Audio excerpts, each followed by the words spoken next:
There is a specific archetype of person you likely know. They are the designated crisis manager, the individual who absorbs catastrophic stress, organizes the chaos, and shields everyone else from the fallout, all while maintaining absolute composure. This readout tracks the autonomic functioning of this exact type of individual during a high-stress event. While managing external chaos, their physiological baseline remains remarkably stable, optimized for output and endurance. Yet this extreme capability comes with an observable contradiction. Watch what happens to these metrics the moment a partner steps in to help. The introduction of external assistance immediately destabilizes the system. The optimized metrics spike into an erratic, dysregulated state. The body registers the influx of support as a severe, acute physiological threat response. The nervous system reacts to an offer of assistance as it would to an incoming physical attack. This behavior frequently appears as stubbornness, yet the physiological data reveals a specific survival adaptation. This specific neurobehavioral architecture is known as hyper-independence. The root of this architecture rarely lies in adult decisions. It is almost always a downstream adaptation to a specific childhood environment, a phenomenon known as parentification. Parentification occurs when a child is forced to take on adult responsibilities long before they are developmentally ready. This is a structural recalibration of the nervous system. To survive an unstable caregiving environment, the developing nervous system writes a unique biological operating system. It throws out standard developmental milestones and creates highly specific, altered metrics for what constitutes safety and attachment.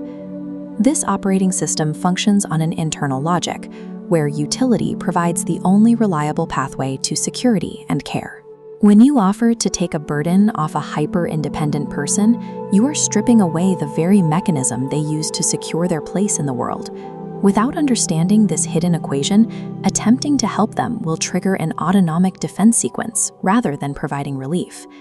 This structural model visualizes a normative developmental environment. Heavy systemic loads, like financial stress or emotional regulation, are supported by large, mature pillars representing the adults. The smaller development central node, representing the child, is shielded, allowed to use its energy for its own growth. Clinical parentification inverts this dynamic. The mature pillars fail or retreat, forcing the heavy systemic load to balance directly upon the small developing node. This weight fractures into highly literal demands. The child assumes logistical loads, like feeding siblings or managing household operations, alongside the burden of emotional regulation, acting as the therapist or mediator for the adults who are supposed to be protecting them. A developing brain lacks the neural pathways to process this volume of responsibility. It registers the influx of adult load as an immediate hazard to the integrity of the family unit. Unlike an isolated traumatic event, parentification acts as a continuous, unrelenting environmental pressure. There is no recovery period. Biology dictates that when a system is placed under continuous pressure, it has only two options. It must structurally adapt to carry the load, or it will collapse. To prevent collapse, the brain halts long-term developmental milestones, like learning how to play, explore, or trust, and reroutes all available energy to immediate survival. The child quickly learns that expressing their own needs destabilizes the already fragile adults. Consequently, they suppress their own requirement for care to maintain the baseline stability of their environment. Parentification forces the child's nervous system to permanently re-architect itself. It overrides standard growth patterns, transforming a developing brain into a hardened, load-bearing pillar required to sustain a failing ecosystem. This structural adaptation leaves a physical signature on the autonomic nervous system, or ANS. The ANS is the unconscious normal conditions a person sits at a low resting baseline. When an acute stressor appears, arousal spikes to handle the threat. Once the threat passes, the system smoothly descends back to rest. That spike is driven by the sympathetic nervous system, the specific branch of the ANS responsible for activating the body's rapid biological response to danger. It triggers the classic impulses to fight, flee, or, in the case of the parentified child, to fix the problem. However, apply the continuous load of parentification to this model, and the curve breaks. The crises are so frequent that the arousal curve is physically prevented from descending. Because the system never returns to the baseline, the parasympathetic nervous system, the opposing branch responsible for rest, digestion, and cellular recovery, is severely suppressed. The physiological consequence is quite severe. The sympathetic nervous system becomes permanently trapped in an engaged, hyper-aroused state. Maintaining a perpetually elevated heart rate, high cortisol levels, and hypervigilance over years of development carries an unsustainable biological cost. The nervous system implements a shift in its internal parameters to prevent exhaustion. It raises the physiological floor, establishing a new elevated baseline. The body accepts crisis mode as its new normal. For the hyper-independent individual, crisis mode is their default, comfortable operating state. Their biology is optimized for high-stakes problem-solving. By contrast, when placed in a low-stress environment, this altered system registers a severe lack of input. It views the absence of a crisis not as safety, but as suspicious and heavily understimulating. Without a problem to solve, the elevated nervous system has nowhere to direct its excess energy. Relaxation physically agitates them, causing restlessness, anxiety, and a driving need to find a task to complete. For a hyper-independent nervous system, peace is biologically unfamiliar and highly dysregulating. A crisis is the only state of equilibrium it recognizes. With the physiological baseline permanently shifted, the developing brain must now build a cognitive operating system on top of it to interpret and interact with the outside world. This flowchart demonstrates the standard logical progression of a crisis response. A demand occurs at node A, and the individual executes an action to resolve it at node B. The sequence ends there, but the parentified environment carries a uniquely unforgiving survival requirement. The child only receives attention, praise, or safety when they are actively solving the adult's problems. They must be relentlessly useful to remain secure. A specific vulnerability emerges in the system's core logic, the utility attachment conflation. The act of resolving a crisis at node B becomes directly wired to node C, which represents safety and attachment. The developing brain fuses the act of doing work with the neurological reward of feeling loved. Resolution and attachment become locked together into a single interdependent unit.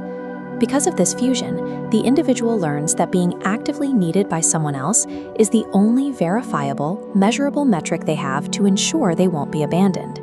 This architecture functions perfectly until it encounters a paradox variable, well-meaning external assistance. When someone steps in to help, they bypass the individual's ability to execute the resolution at node B. Mechanically, the system loses its opportunity to perform its designated function. The hyper-independent person is suddenly blocked from being useful. This triggers a devastating downstream effect. Because utility and attachment are fused, losing the ability to work immediately crashes the attachment circuitry.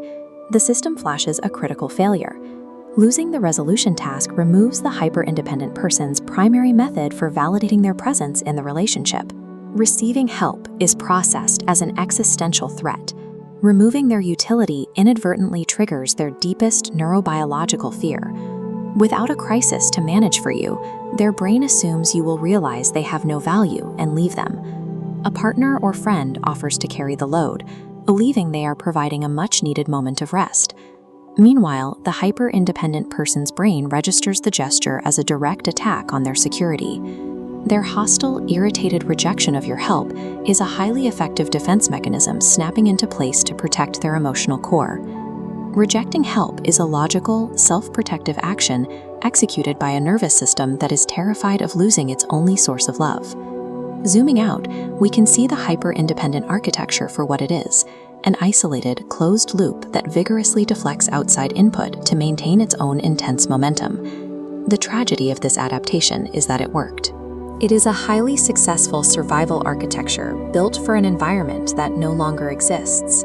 The refusal to ask for help arises from a nervous system protecting its primary source of attachment.